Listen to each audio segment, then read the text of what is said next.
오늘은 요한계시록 두 번째 시간입니다. 고난중의 교회를 위한 계시라는 제목으로 요한계시록 1장 1절에서 3절까지 말씀을 전하도록 하겠습니다.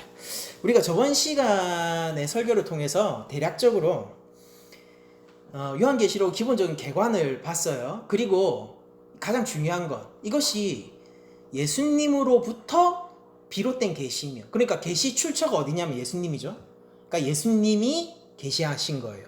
그리고 또한 그 내용 역시 예수님이 직접 자신에 대해서, 즉 이 계시의 내용이 예수 그리스도와 관련된 것임을 저번 시간을 통해서 살펴봤습니다. 그러니까 이게 제일 중요해요.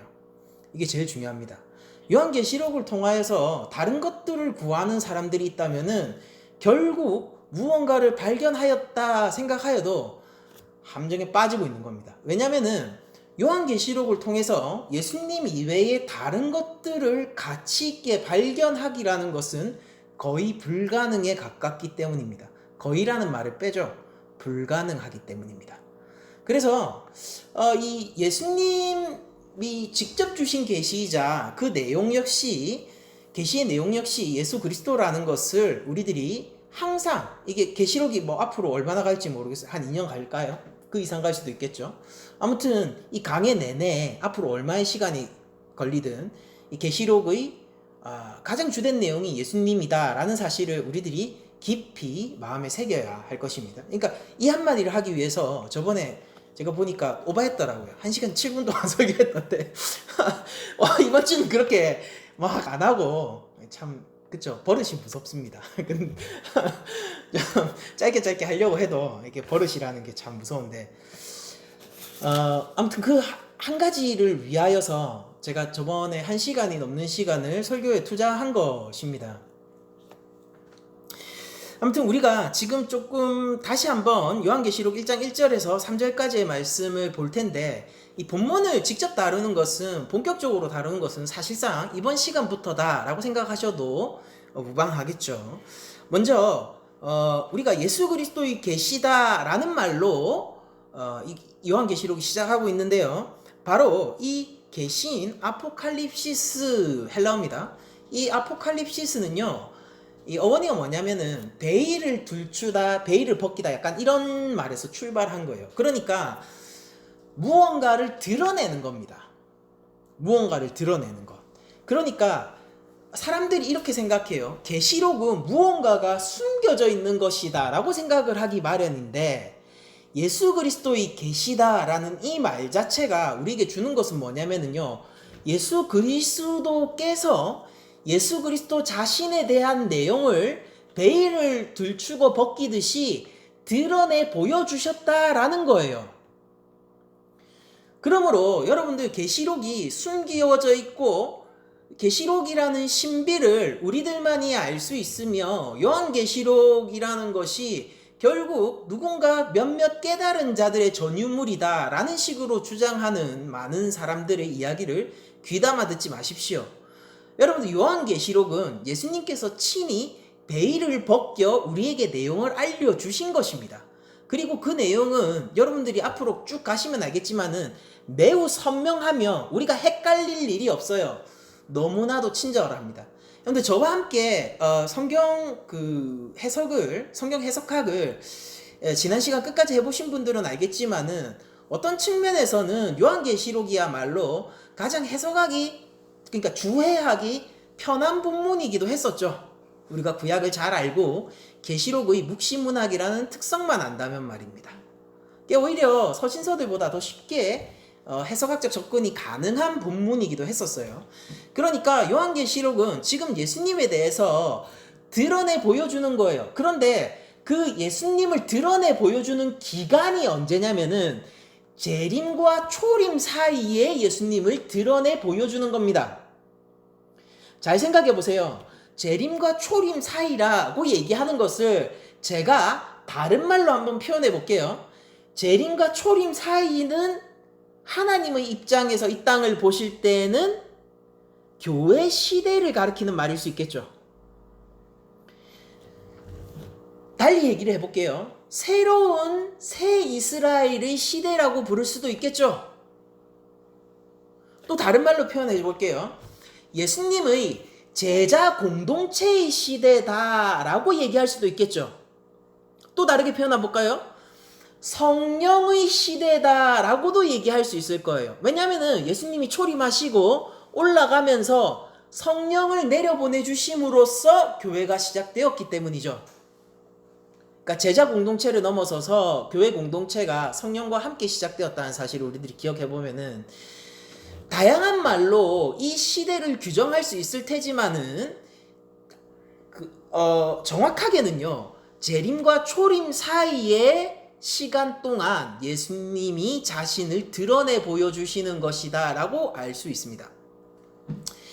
여러분들 요한계시록이 그러니까 이 재림과 초림 사이에 있는 역사적 정황 가운데에서 예수님을 어떤 식으로 인식하고 알아야 되는지에 대한 내용이지 않겠습니까?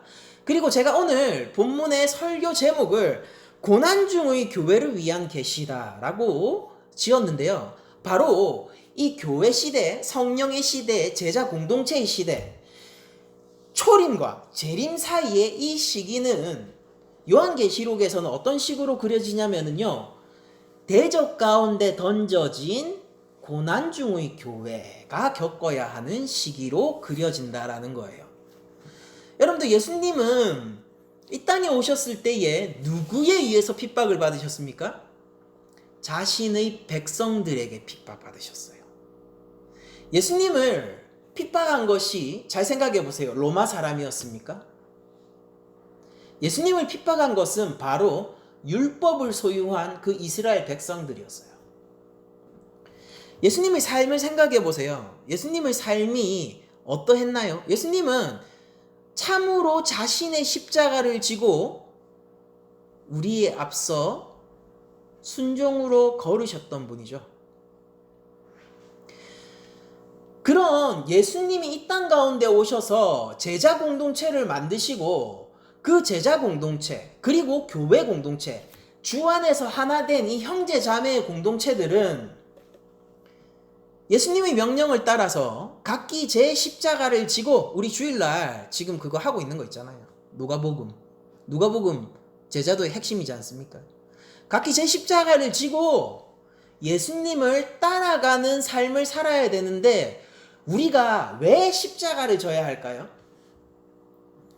여러분들, 예수님의 십자가가 예수님 스스로 지운 십자가입니까? 예수님이 적극적으로, 능동적으로 내가 짓게 라고 해서 지신 거예요? 아니죠. 예수님이 십자가의 성질은 무엇입니까?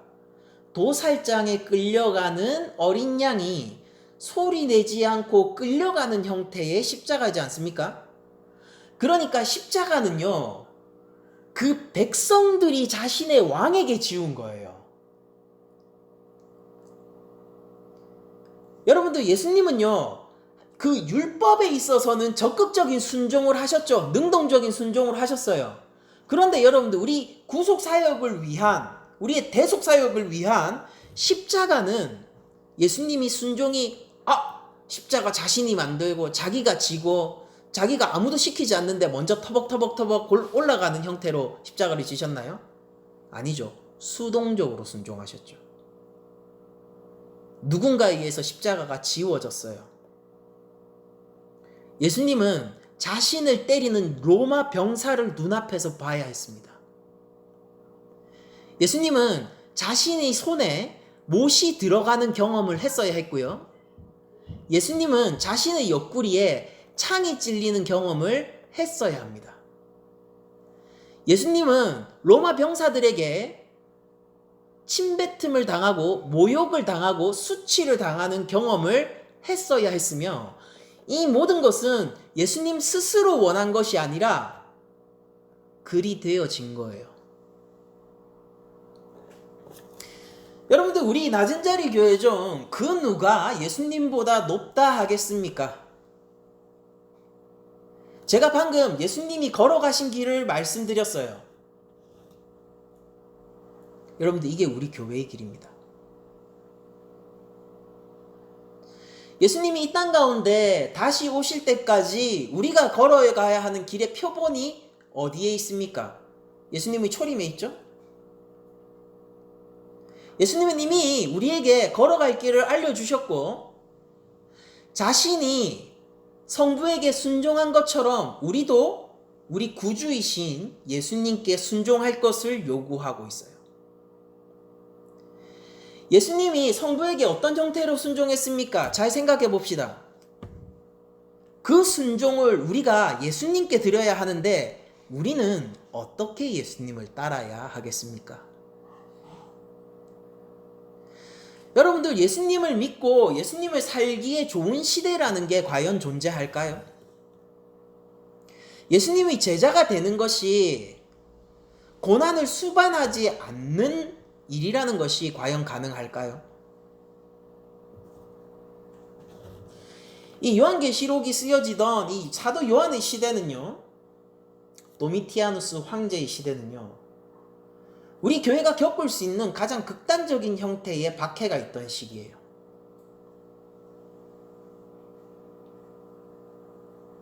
그런데 그 시기 가운데서 우리는 예수님을 발견해야 된다는 거예요.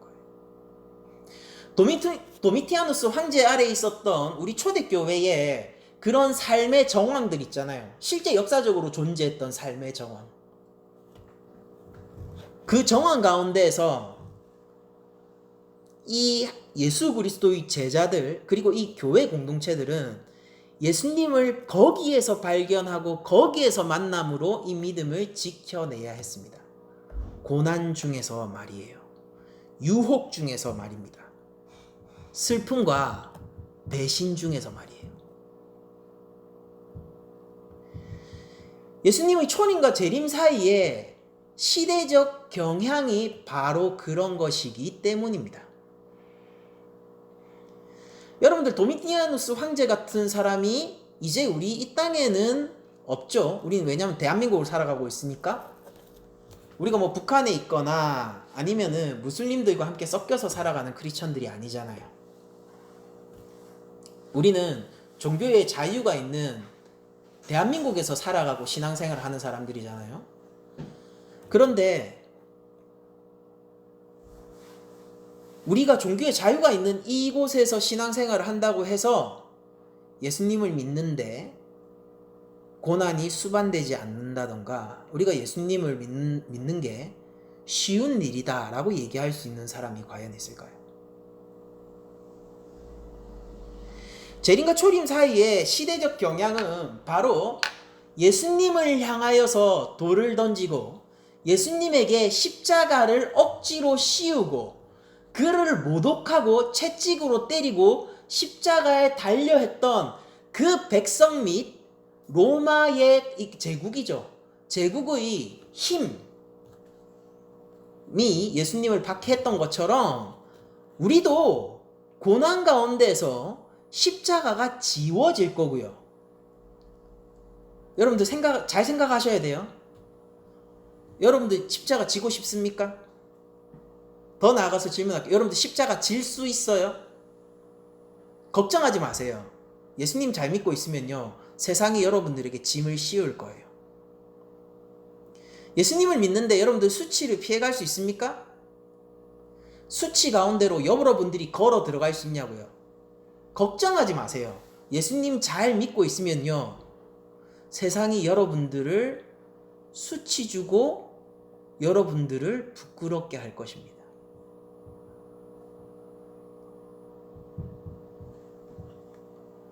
그 시대적 경향, 그 가운데서 우리들은 무엇을 해야 되냐면은 예수님을 알아야 돼요.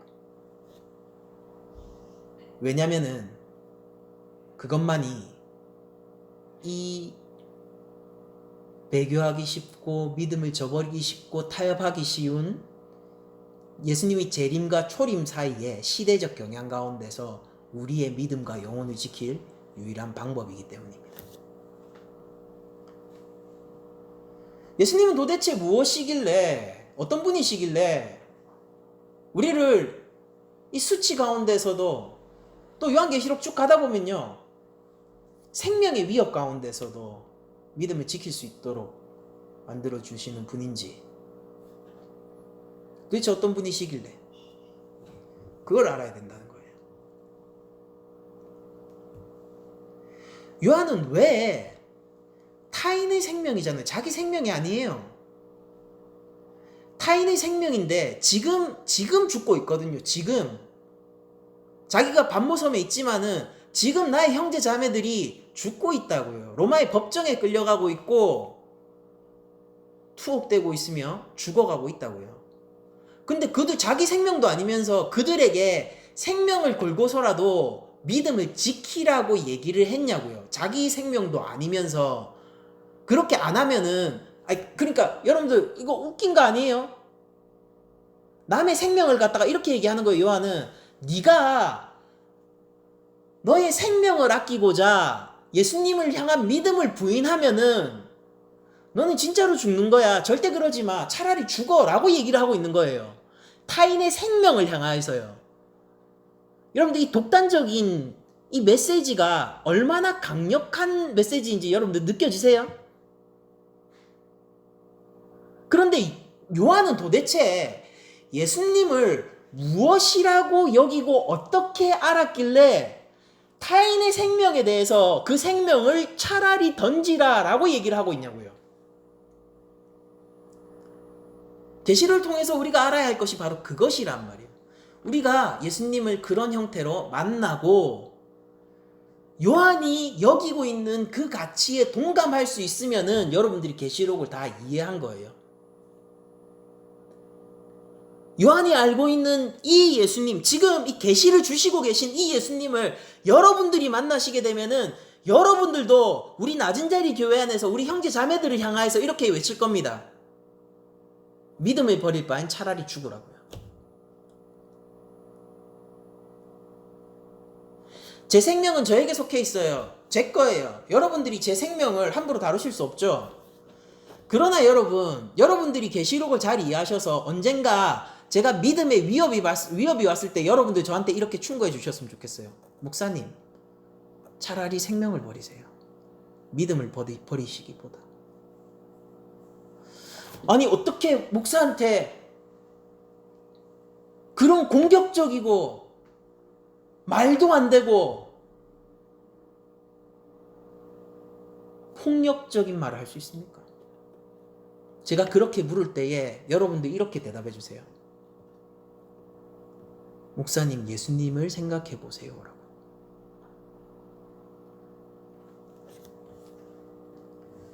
그러면은 제가 정신을 차릴 수 있겠죠.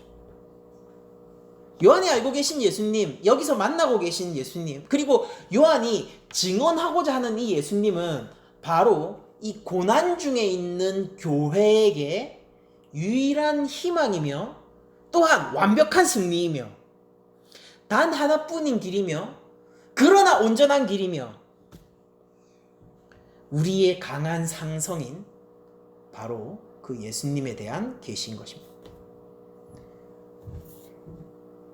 여러분들 요한계시록 1장 1절에서 예수 그리스도의 계시라 이는 하나님이 그에게 주사 반드시 속히 일어난 일들을 그 종들에게 보이시려고 그의 천사를 그 종 요한에게 보내어 알게 하신 것이라 라고 기록되어 있습니다. 여러분 요한계시록 1장 1절을 보면은 계시의 순서가 있죠. 어떻습니까? 성부로부터 출발해요.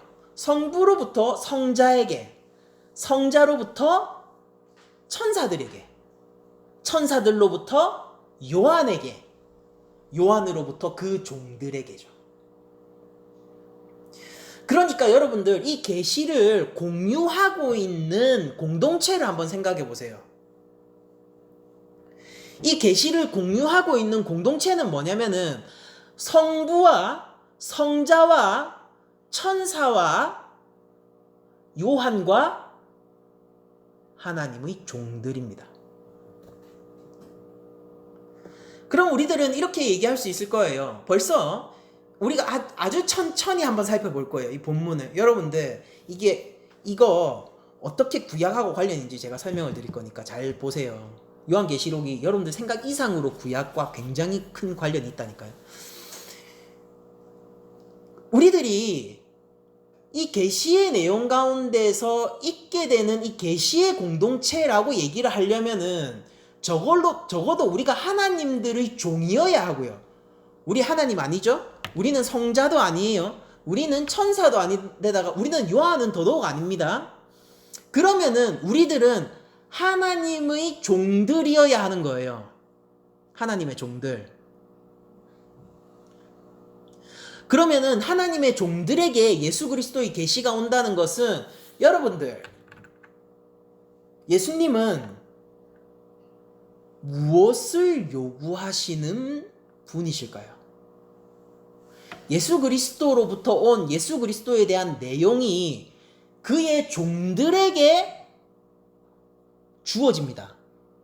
그럼 예수님은 우리에게 무엇을 요구하시는 분일까요? 순종. 정답이에요. 제가 얘기했는데, 저 대답 안 할 줄 알고 제가 먼저 얘기했는데 선혜자매님 대답을 해버린, 100점입니다.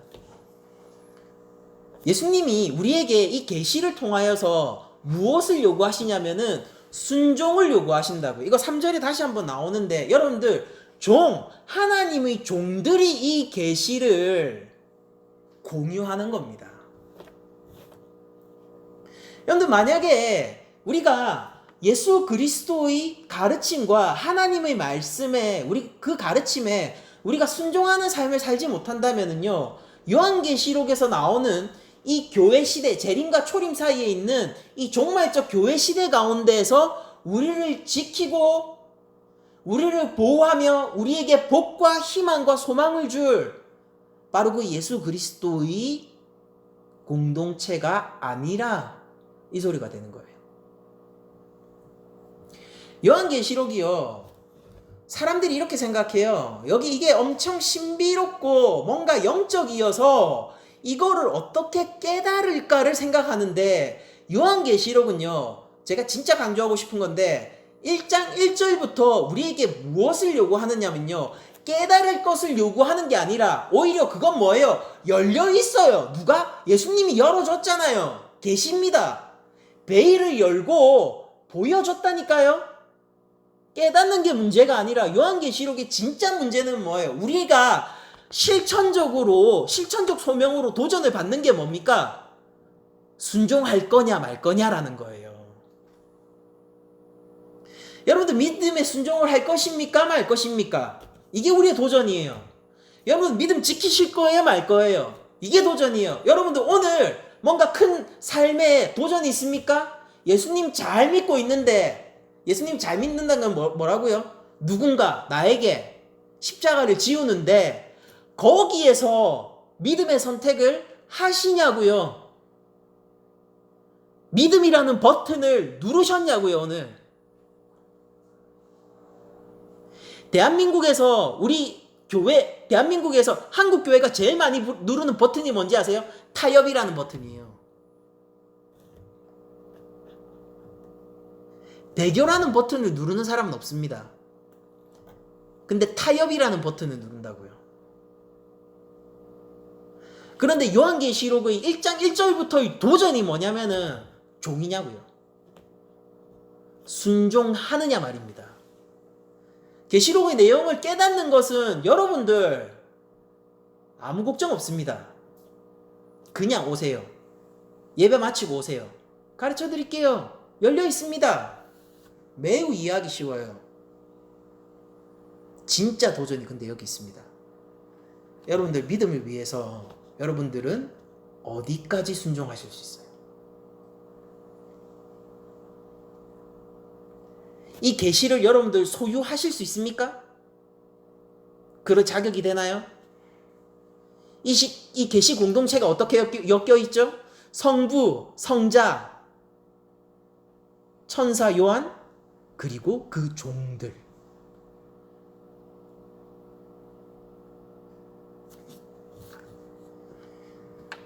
계시록은 신비한 것이 아니라 계시록은 어려운 거예요. 뭐가 어렵냐? 내용이 어려운 게 아니라 순종키 어려운 거예요. 여러분들, 계시록의 순종의 수준이 어딘지 제가 말씀을 드리겠습니다. 여러분들의 생명까지 바치라는 거예요. 문자 그대로요. 여러분들이 죽음 가운데서도 물러나지 말라고 얘기를 하는 거예요. 정말로 만약에 우리 교회에 탈레반이 쳐들어와서 예수님을 부인해야지 살려주겠다라고 얘기를 할 때 여러분들 가운데서 일시적으로 그래요 예수님 안 믿겠습니다 라고 얘기를 하고 목숨을 부지한다고 해서 제가 여러분들을 정죄하거나 그것에 대해서 함부로 비겁자라고 판단을 내리지는 않을 겁니다. 살아남을 수 있으면 여러분들 살아남으세요. 그런데 스데반이 있고요. 바울이 순교했고요. 베드로가 십자가에 거꾸로 매달려 죽였으며 이 요한은 죽고 싶어도 죽지조차 못한 채 반모섬에 유배되어 있습니다. 여러분들 우리는 항상 이걸 기억해야 돼요. 객관적인 것을 기억해야 되는 거죠. 내가 그 수준에 도달하지 못했다라고 해서 성경이 우리에게 요구하는 수준이 낮아지는 건 아닙니다. 잘 이해하셔야 돼요. 그러니까 저는 여러분들에게 극단적인 가르침을 전하고 싶은 마음이 하나도 없거든요. 다시 한번 강조할게요. 탈레반이 와서 여러분들의 생명을 노리고 있다면은 여러분들 그 자리에서 믿음을 부인하고 살아남는다 하여도 저는 아무런 여러분들에게 정죄를 하지 않을 거고 오히려 여러분들을 축복할 겁니다. 진짜예요. 그럴 수 있어요. 근데 그 작은 부인을 하지 못했던 사람들이 있다고요. 우리 교회 안에는. 작은 부인이잖아요. 전 그게 막 치명적인 부인이라고 생각 안 합니다, 여러분. 작은 부인이에요. 여러분 살면서 이거보다 더 큰 부인들 얼마나 많이 했습니까? 아무것도 아닌 이유에 부끄럽다는 이유로 예수님을 거부한 적 없으세요? 있잖아요. 솔직하게 얘기합시다. 저 옛날에 그거 회사 다닐 때 말하기 껄끄러워서 그리스도인인 거 숨겼어요. 생명의 위협이 아니라 제 마음이 껄끄러워서요.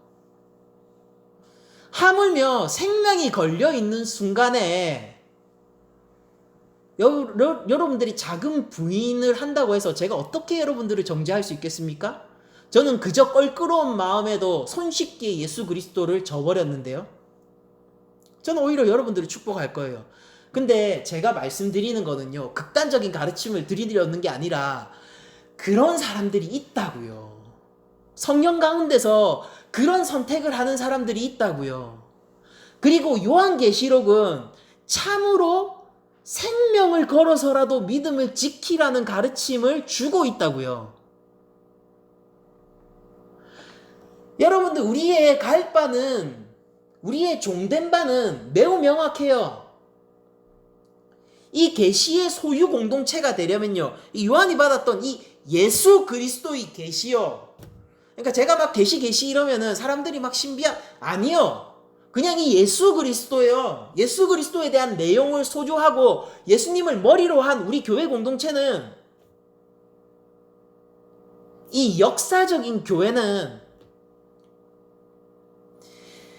작은 부인조차 여러분들 생명이 걸렸을 때 혹은 더 나아가서 내 자녀의 생명이 걸렸을 때 그 믿음을 잠시 부인하는 것, 그건 여러분들 우리가 믿음을 부인한 것 중에서 가장 작은 부인 아니겠습니까?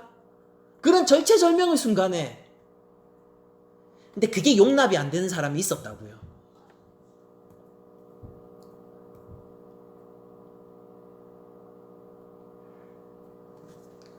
그리고 요한계시록은 참으로 그 수준을 요구하고 있는 것입니다. 어떻게 그게 가능한가요?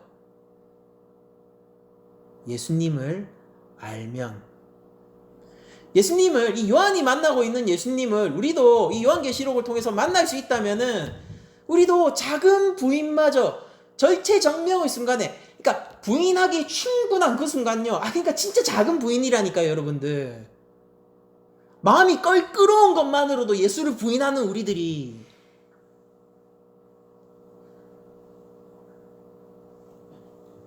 근데 그 작은 부인마저도 우리들이 할 수 없고 그 순간에서조차도 온전히 믿음을 지키려고 하는 이 계시 공동체가 될 수 있다는 겁니다. 요한이 알고 있는 이 예수님을 우리도 알게 된다면 말입니다.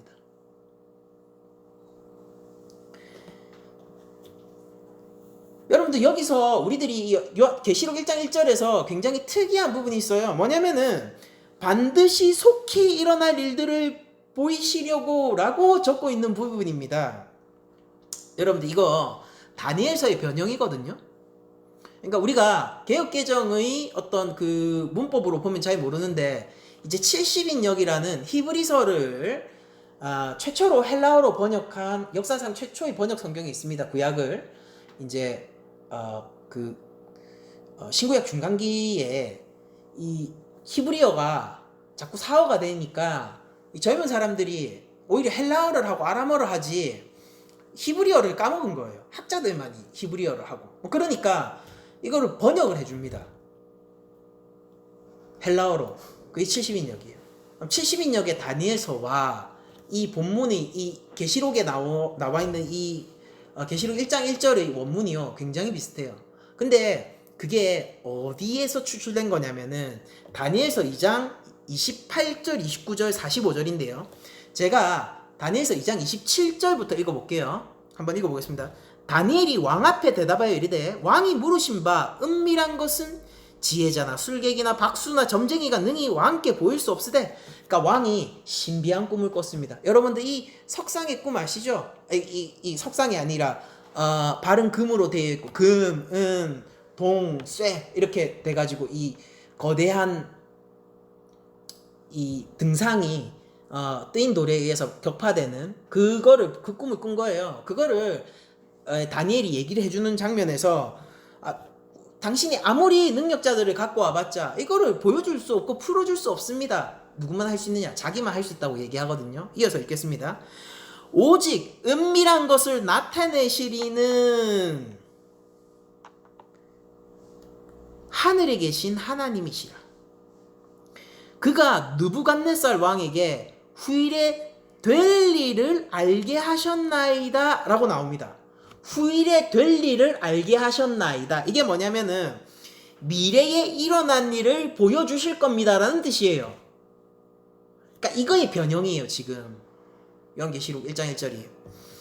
왕의 꿈 곧 왕이 침상에서 머릿속으로 받은 환상은 이러하나이다. 왕이 침상에서 장래일을 생각하실 때에 은밀한 것을 나타내는 이가 다시 한번 장래일을 왕에게 알게 하셨사오며 미래의 일을 왕에게 보여주셨다라는 겁니다. 쭉 지나서 이제 그게 어떤 것인지 설명을 해주고 나서요. 그 꿈에 대한 풀이를 해주고 나서 45절에 이렇게 얘기해요. 손대지 아니한 돌이 산에서 나와서 새와 녹과 진흙과 은과 금을 부서뜨리는 것을 왕께서 보신 것은 크신 하나님이 장래의 일을 왕께 알게 하신 것이라 라고 얘기하면서 또 미래의 일을 왕께 보이셨다라는 형태의 말이 계속해서 등장하죠. 그러니까 요거 여기 다니엘서에 나와 있는 이 환상에 대한 다니엘의 이 느부갓네살 왕의 이 꿈에 대한 미래적 해석을요 다니엘이 이런 식으로 왕에게 설명을 했다고요. 하나님이 당신에게 그 일을 장래 일어난 일을 미리 보여주신 겁니다 라는 식으로 얘기를 했는데 이거를 갖고 와서요 변형을 해요. 변형을 하는데 어떤 게 추가됐냐면요 반드시 속히입니다. 곧 soon 영어로 soon 이제 곧 반드시 이제 곧 일어날 일들을 보이시려고 라고 얘기를 하고 있어요.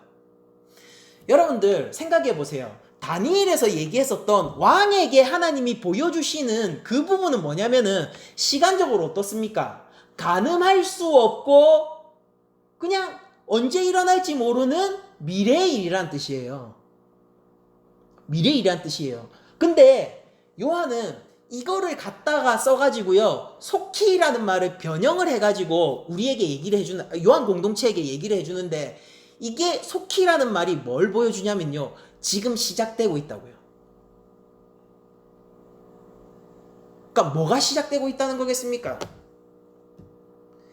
여러분들 이 다니엘서의 원문에 나온, 그러니까 다니엘서 이 변형의 출처가 되는 다니엘서 2장의 환상은요, 앞으로 장차 바벨론, 그리고 메데 페르시아, 그리고 헬라, 그리스죠, 헬라 제국, 그리고 로마 제국으로 이어지는 열왕들의 시대들이 앞으로 그런 식으로 전개될 것임에 대한 역사적인 예언이었어요.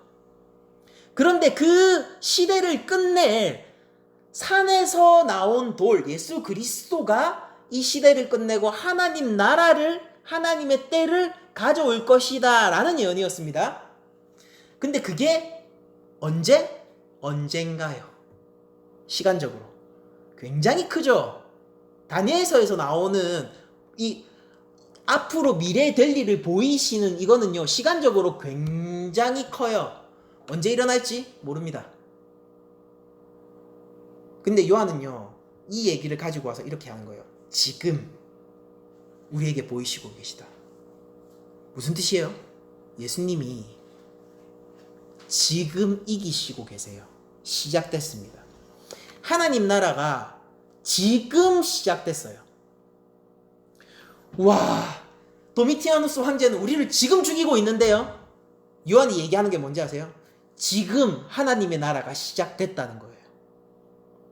그걸 너희들에게 속히 보이신 그 일을 너희들에게 알릴 것이며 너희들이 알아야 된다라고 얘기를 하는 겁니다.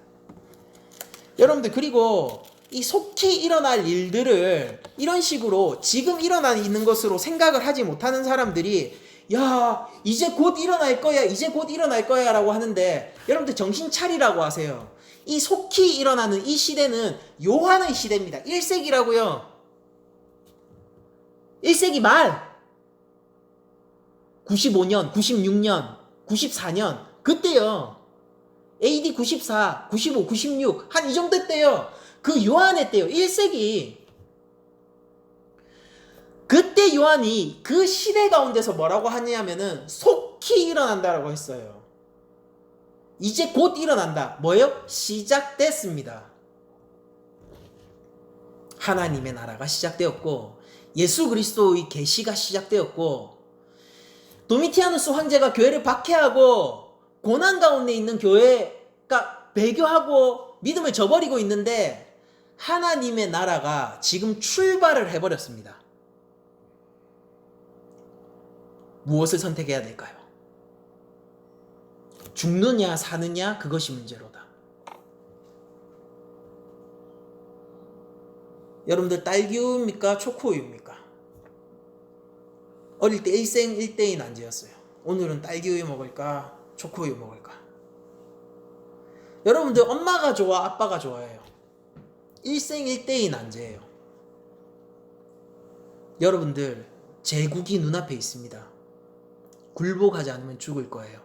근데 지금 이 속히 될 일, 하나님 나라가 시작됐어요. 여러분들, 로마 제국입니까? 하나님 나라입니까? 도미티아누스 황제입니까? 겸손의 왕 예수 그리스도입니까?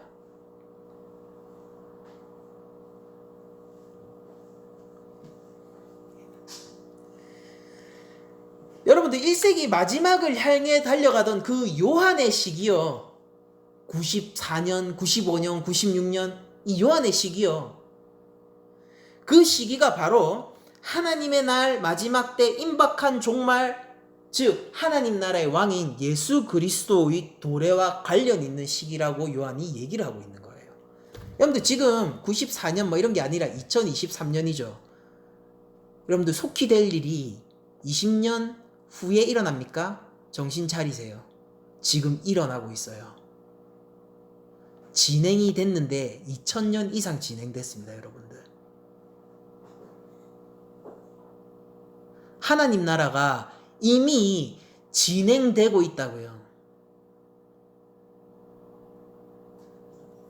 요한 공동체에게 요한은 이렇게 묻습니다.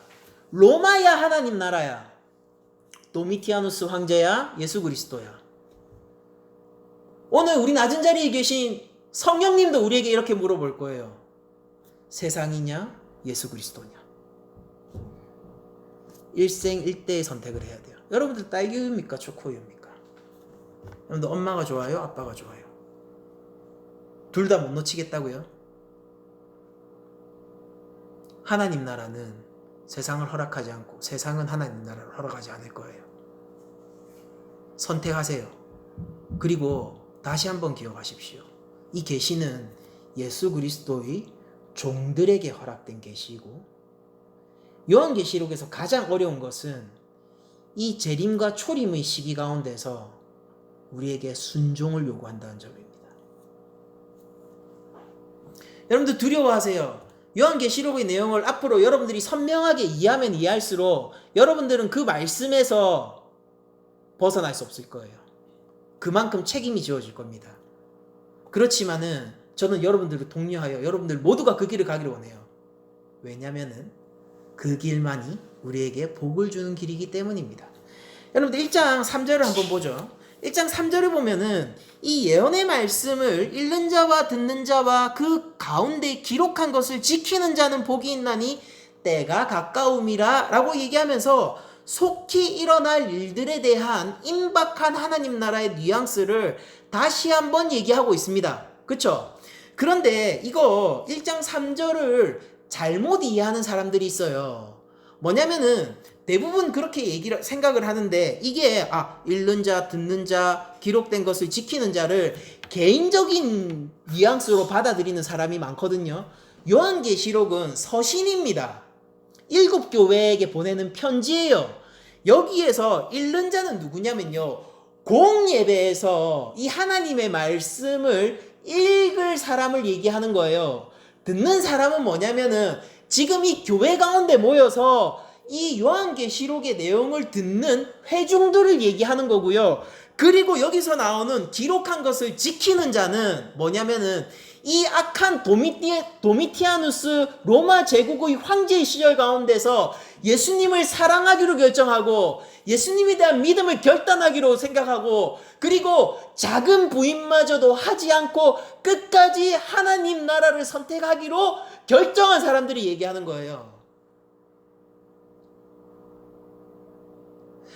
계시록 읽고, 그럼 계시록 듣고, 그 가운데 기록한 걸 지키고. 여러분들 개인적인 것이 아니라니까요. 요한이 얘기하는 게 뭐냐면은요, 이 교회를 얘기하는 겁니다. 이 교회 가운데 복이 있는 자가 있습니다. 그게 누구예요? 이 말씀에 충성하고 순종할 수 있는 자요, 지키는 자 말입니다. 여러분들 고난 가운데 있습니까?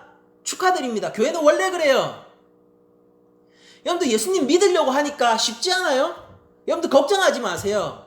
원래 그런 겁니다. 여러분들 예수님 믿는 만큼 어려운 일을 저는 발견하지 못해요. 저는 우리 한국 교회 가운데서요, 제가 만났던 성도들 가운데서 아직 믿음을 시작하지도 못한 등록 교인들을 바라봐요. 믿음을 시작조차 못한 등록 교인들을 바라본다고요.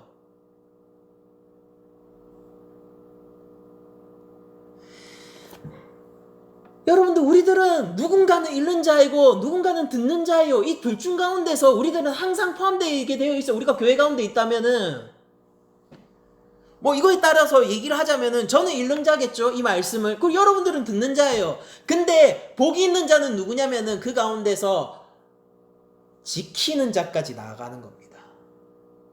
계시록을 읽습니까? 여러분들 계시록을 들으세요? 계시록을 지키세요. 이 세 개가 다 만족돼야지 복이 있는 자라고요. 여러분들 3절을 읽었는데 오히려 앞서 2절을 한번 제가 넘어가서 얘기를 해보자면은, 요한은 하나님의 말씀과 예수 그리스도의 증거 곧 자기가 본 것을 다 증언하였느니라 라고 얘기하는데, 여러분들 요거 잘 생각해 봅시다. 요한이요, 지금 뭔가 자기가 본 거를 증언하고 있어요. 그 자기가 본 걸 증언하는 게 요한계시록의 내용입니다. 그런데 여러분들, 증언한다라는 게 어떤 뉘앙스처럼 보이세요? 법정 용어예요, 이거. 여러분들, 증거 제출이라고 하면은 우리가 일반적인 용어로 오늘날 쓰지 않죠. 기소당했다라고 얘기하면은 우리가 일반적인 용어로 쓰지 않아요. 그거 법정 용어잖아요. 명백하게 법정 용어잖아요. 이것도 원어적으로 내가 본 것을 다 증언한다라고 했을 때 그게 법정적 용어예요. 그러면서 근데 그 자기가 본 게 뭐냐면, 내가 지금 법정 가운데서 증언하고 있는 게 뭐냐면은 하나님의 말씀과 예수 그리스도의 증거랍니다. 이걸 봤대요. 그리고 이거를 증언하고 있대요. 법정 가운데서. 여러분들, 요한은 이것을 의도적으로 썼습니다. 왜 의도적으로 썼는지 아세요? 지금 로마 법정 가운데에서 로마의 법정의 권위에 굴복하고 있는 성도들이 있기 때문이에요. 거기에서 자신을 변호하지 못한다고요. 자신을 변호하려면 어떻게 해야 되는지 아세요? 황제를 숭배하겠다라고 하고 예수 그리스도를 떠나면 돼요. 그게 로마의 법정에서 자신을 변호하는 일이에요. 그들이 어제까지는 내가 예수님을 나의 구주로 모신다라고 했는데 오늘 이 로마의 법정에서 어떻게 증언하고 있냐면은 내가 주를 도무지 알지 못합니다라고 증언하고 있다고요. 여러분들, 저는 로마의 법정보다 더 강한 것이 우리 한국 교회 가운데 우리를 굴복시키는 장면을 봅니다. 많은 성도들이요, 돈 앞에 서서 나는 구주를 알지 못합니다라고 증언해요.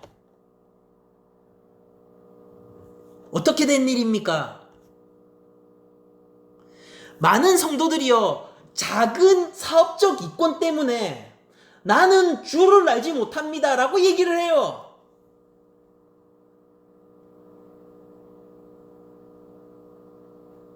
그리고 그들은 죄책감을 느끼지 않습니다. 이게 더 최악인 거예요.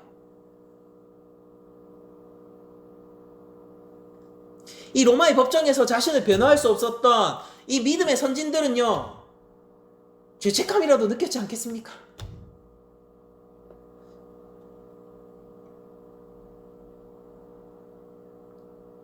우리 교회가 언제부터 돈에 굴복당했고, 정치에 굴복당했고, 권력에 굴복당했고, 몇몇 이권들에 굴복당했습니까? 우리가 언제 세상의 존경 때문에 그것을 얻고자, 세상의 인정을 얻고자 우리가 굴복했습니까? 요한이 요구하는 것은 이거예요. 요한은 지금 이 현실적인 상황을 법정적 용어로 대변시켜 주는 거예요.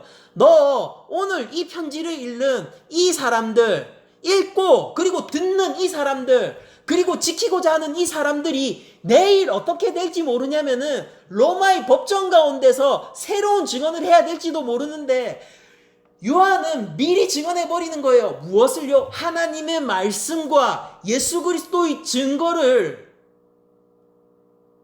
증언하고 있는 겁니다. 이게 뭘 떠올리게 합니까? 하나님의 심판대를 떠올리게 하는 거예요. 여러분들, 요한계시록의 가장 큰 어려움이 이거예요. 요한계시록의 가장 큰 어려움은 우리에게 압도적인 순종을 원한다는 것입니다. 여러분들, 어디까지 순종하면 될까요? 하나님은 여러분을 요구하세요. 우리 교회가 어디까지 하나님의 것이 되면 될까요? 하나님은요, 낮은 자리 교회를 원하세요. 여러분들의 삶이 90%의 승률로 하나님 앞에서 순종했다고 해서 안심하지 마십시오. 턱없이 부족합니다. 하나님은 그냥 나를 원하시거든요.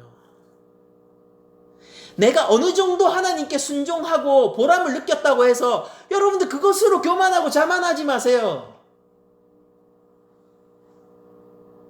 하나님은 우리의 전부를 당연하게 요구하시거든요. 왠지 아세요?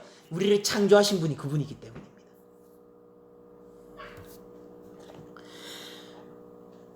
여러분들, 우리들은 세상의 법정 가운데 섭니다. 재판장이 돈인 경우가 제일 많아요. 제일 원초적이죠. 근데 제일 거부하기 힘들어요. 거기에서 어제까지 구주의를 고백하던 그 입술로 우리는 오늘 이렇게 얘기할 수 있어요. 내가 돈의 원칙과 돈의 증거를 가지고 있나니 나를 구원하소서라고 얘기할 수 있다고요. 교회라면은 그 어떤 상황에서도 하나님의 말씀과 예수 그리스도의 증거를 가지고 있어야 합니다. 여러분들, 예수님은 십자가 위에서 손발이 못 박히셨고 옆구리에 창을 찔리셨습니다. 여러분들, 예수님이 여러분들을 만나면은 여러분들에게 요구할 거예요. 나를 위한 상처는 어디 있느냐? 그게 그리스도의 증거입니다.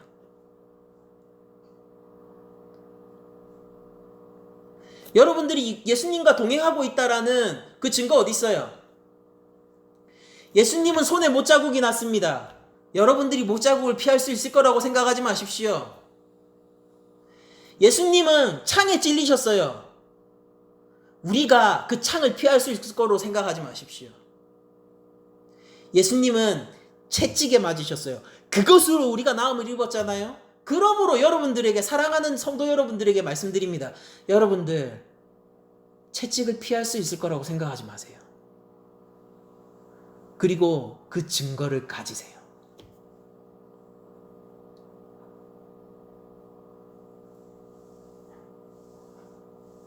예수님이 가지고 계신 상처를 여러분들 알고 싶지 않나요? 그러니까 최근에 이런 생각이 들었어요. 저도 너무 모자랐죠. 이제 조금 트이기 시작하는 것 같아요. 이제 조금 트이기 시작하는 것 같아요. 예수님의 상처가 이제 궁금해요. 그 못자국이 무엇인지 여러분들 궁금하지 않나요?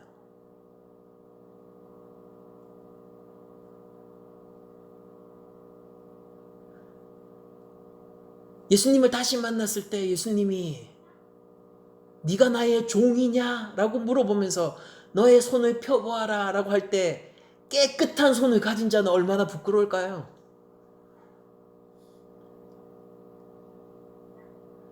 네가 나의 종이냐? 라고 하면서 한번 옷을 들춰보아라 라고 할 때 뽀얗고 하얀 살을 가진 채로 건강한 옆구리를 가지고 있는 자는 얼마나 부끄러울까요? 우리가 예수님을 만났을 때 예수님이 네가 손을 펴보아라 라고 할 때 주님의 못자국을 나도 소유할 수 있다면은 여러분들 그 영광은 얼마나 클까요? 네가 옷을 벗어보아라 라고 했을 때 우리가 주의 창자국을 공유하고 있다면은 우리가 가지게 될 영광은 무엇일까요? 계시록의 어려움이 무엇입니까? 재림과 초림 사이, 이 재림과 초림 사이에 예수님을 십자가에 못 박았던 그 악의 세력이 여전히 예수님을 미워하고 있습니다. 주의 것인 교회 여러분들 정신 차려야 돼요. 우리가 예수 그리스도의 것인, 예수 그리스도의 신부인 우리 교회, 주와 하나 된 연합한 교회인 우리가 정신 차려야 돼요.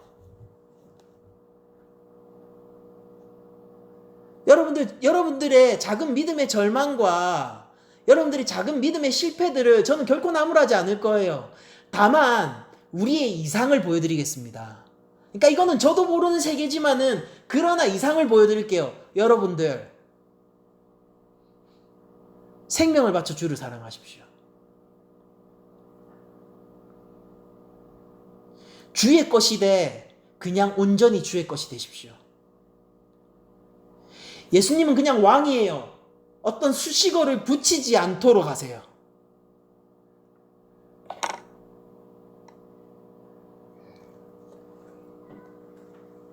그런 자는 복이 있을 것입니다. 여러분들 때가 가까워요. 여러분들 이 말이 미래에 일어날 어떤 일을 얘기한다라고 했나요? 여러분들 94년, 95년, 96년 AD 최소 아무리 늦어도 96년에는요 지금 이게 시작됐습니다. 하나님 나라가.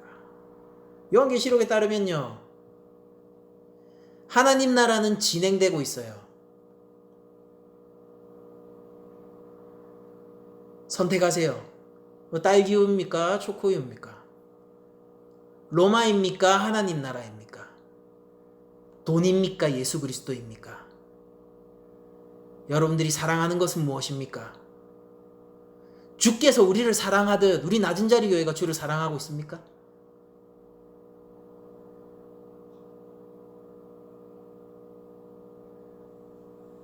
하나님의 말씀과 예수 그리스도의 증거를 보이십시오. 아니, 우리가 보입시다.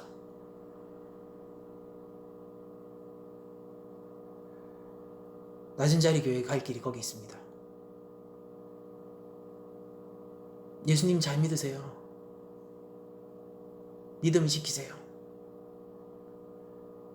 우린 여전히 작은 실패들을 하지만은 성경의 요구는 이런 우리들을 품어줌에도 불구하고, 하나님의 사랑은 이런 우리들을 향한 것임에도 불구하고 성경의 요구는 분명해요. 생명을 바쳐 주를 사랑하시고, 우리 낮은 자리 교회는 그냥 주의 것입니다. 조건부 없어요. 어떤 부분은 왕이신데 어떤 부분은 아닌, 그런 거 없어요. 주님이 우리 왕이세요. 여러분들 삶은 어떻습니까? 그냥 여러분이 주의 것입니다. 이 선명한 사실 아래에서 순종하세요. 여러분들이 순종하고 있지 못한 부분도요, 이미 주님의 것이에요. 그러니까 실망치 마시고 다만 순종하십시오. 여러분들이 실패한 그 부분 있죠? 그 부분도 이미 주님의 것이에요. 그러니 실망치 마시고 이 위로를 가지시고 전진하십시오. 여러분들 요한계시록이 오늘날 공포를 위해서 활용되고 있는 사실을 아십니까? 가까워 주의 날이 가까워. 네가 그러고 있으면 되겠냐? 뭐라도 해야 되지 않아? 왜 이단 사이비들이 계시록을 좋아할까요? 공포를 활용할 수 있기 때문이에요. 그런데 여러분들, 정작 계시록이 얘기한 건 뭔지 아세요? 위로입니다. 상처가 나? 잘했어. 원래 그런 거야. 그게 너의 증거가 될 것이다. 순종하기 힘들다고? 원래 그런 거야. 괜찮아. 원래 그런 거야. 그러나 하나님의 나라가 너에게 있다. 예수님 따라가기 힘들지. 따라가다 보니까 누가 막 너에게 멍에를 매게 하고, 너를 조롱하기도 하고, 너를 채찍질하기도 하고, 십자가를 매게도 하고, 예수님은 자꾸 그거 따라오라고 하고 힘들지. 죽겠지. 근데 원래 그런 거야. 괜찮아. 봐봐. 하나님의 나라가 어찌 아름다운지, 네가 걷고 있는 길이 얼마나 영광의 길인지, 하나님의 사랑이 어찌 큰지 너의 생명을 요구하는 것이 당연하단다. 여러분들, 우리의 비장함은요, 우리의 신앙적 비장함은 협박과 공포에 의해서가 아니에요. 그 하나님의 사랑에 의해서입니다. 예수님을 믿는 길이 쉽다라고 저는 결코 거짓말하지 않겠어요. 그러나 여러분들 기억하세요. 우리를 사랑하시는 예수님을요, 그 비참한 십자가의 길이 얼마나 영광의 길이었는지 생각하세요. 고난 중에 있는 교회를 위한 계시는 우리에게 요구하는 것이 하나 있어요. 지키라입니다. 순종하세요. 계시록의 도전입니다. 예수님을 내 가운데서 형성하시고, 예수님을 더 많이 알아가시고, 예수님을 따름에 있어서 아무것도 아끼지 마세요. 그리고 공포에 의해서가 아니라 경외함과 하나님의 사랑에 밀려 사랑의 노예가 되십시오. 하나님의 종인 여러분들이 한 주간 살아가시면서 더욱 성숙한 믿음을 가질 수 있기를, 그리고 또 이 한 주간 동안에 계시록의 도전이 순종으로서 다가오기를, 그리고 계시록을 통하여서 협박과 두려움이 아닌 하나님의 따뜻한 사랑과 위로를 통한 소망을 가질 수 있기를 축원드리면서 모든 말씀을 마치도록 하겠습니다.